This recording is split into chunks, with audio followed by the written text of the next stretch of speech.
There's every famous name in Black America Just about. speaks out about co-ops. At We've some mentioned point A. in Philip Randolph, W.E.B. Du Bois, Marcus Garvey in a way, certainly Fannie Lou Hamer, Absolutely. Ella Baker, Yeah. all of them. Right, yeah. Why isn't this history better known? Well, that was my question, right?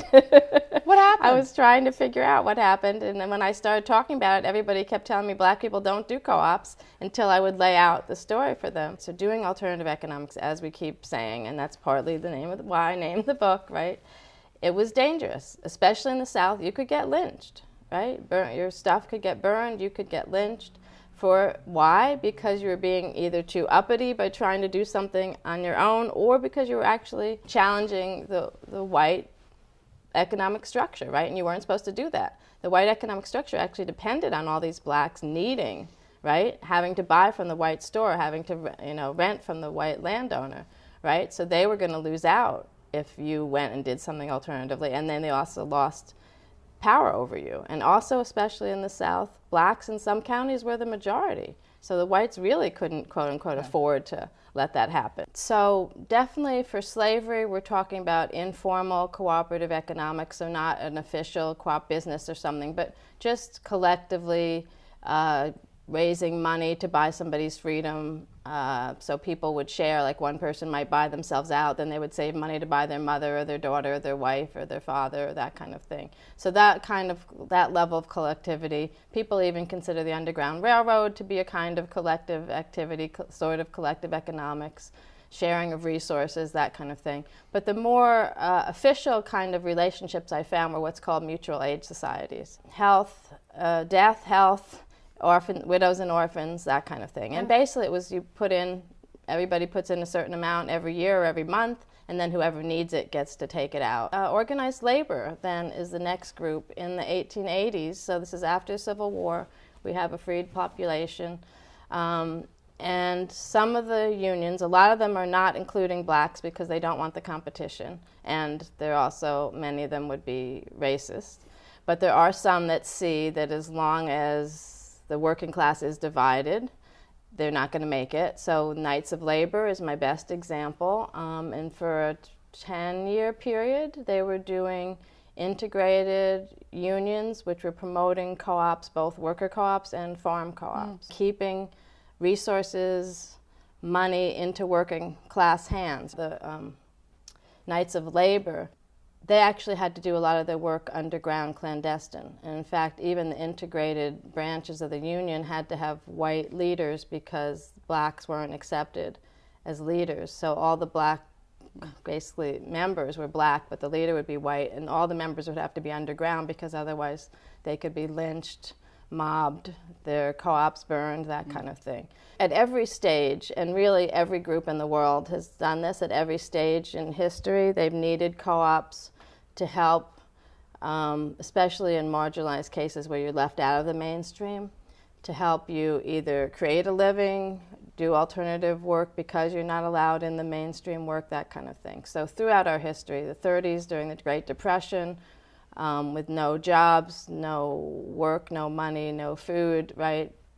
That was a huge proliferation. And then again in the 60s and 70s would have been a huge proliferation for blacks because it was both the consciousness of that we need to do something for ourselves and also the actual economic need that we can't get the food we need, we can't do the kind of farming we want, we can't get the loans, right? So the co-ops really were providing food, loans, work, healthcare, any of the things that they really either couldn't get or weren't getting adequately. They were helping people to farm, like if you had a co-op you had a joint tractor. So, if everybody couldn't afford a tractor, 5 families or the whole church would share a tractor, and then everybody would have a different day and you'd get the stuff done. And then even as you said, the loans, there were, ways, and lots of different communities have these. Sometimes they call them the SUSU or the revolving loan funds and that kind of thing. But again, if you can't get an outside loan, you get loans together. So we were already doing that kind of thing.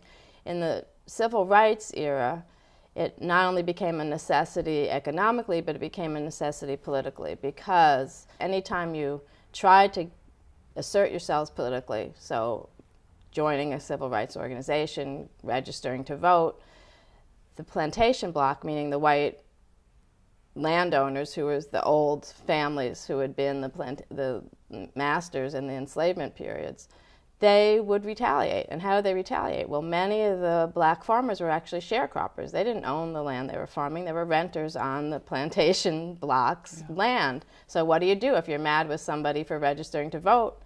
You evict them. So they would register to vote. By the time they got back home to their farm, all their stuff is out in the street, and they don't have a farm anymore. They don't have a house.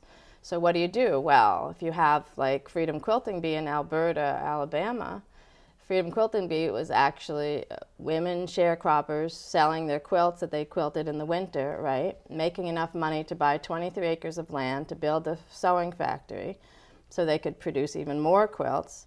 Well, once their families get evicted, where do they go? They go to the 23 acres of land that the co-op owns and start to reestablish them until they actually can even maybe buy their own plot of land. The ideology of capitalism was so pervasive, and blacks often really felt like they needed to be in the mainstream, otherwise they couldn't make it, right? So we weren't taught about how to run a co-op or what a co-op was. We weren't taught about alternatives. So for people even thinking about what they would do, in some ways they had no models. They didn't know about the models. They were practicing it, but they weren't talking about doing cooperative economics, especially in the 60s, because again, they felt it would be too divisive, both within the black community, because not everybody in the black community agreed with co-op development, and outside the black community it was too dangerous to be seen as talking this commie stuff or whatever. So they wanted to stick to civil rights, political rights, what was in the Constitution. That's what they stuck to, especially in their public speeches. So even though everybody in their organization, people they knew, the local communities were all practicing co-op economics when they could, it wasn't talked about. But also remember, it was also dangerous, right? We still had in the 60s people being killed, not just for registering to vote, they were being killed for trying to do alternative economics sometimes. And lynchings had been going on for 100 years. When I first started talking about this, everybody black I talked to said blacks don't do co-ops. We have that false history because no one would talk about it and people thought it was too dangerous to pass it down, right? So we all thought we couldn't do it, and then we got it hooked up to individualism. I still have people telling me, oh, I could never be in a co-op because I'm an individualist and I want, my own money and this and that, and, Meanwhile, there's lots of people in co-ops who can still manage. In fact, they allow people, help people to get some income and wealth and that kind of thing.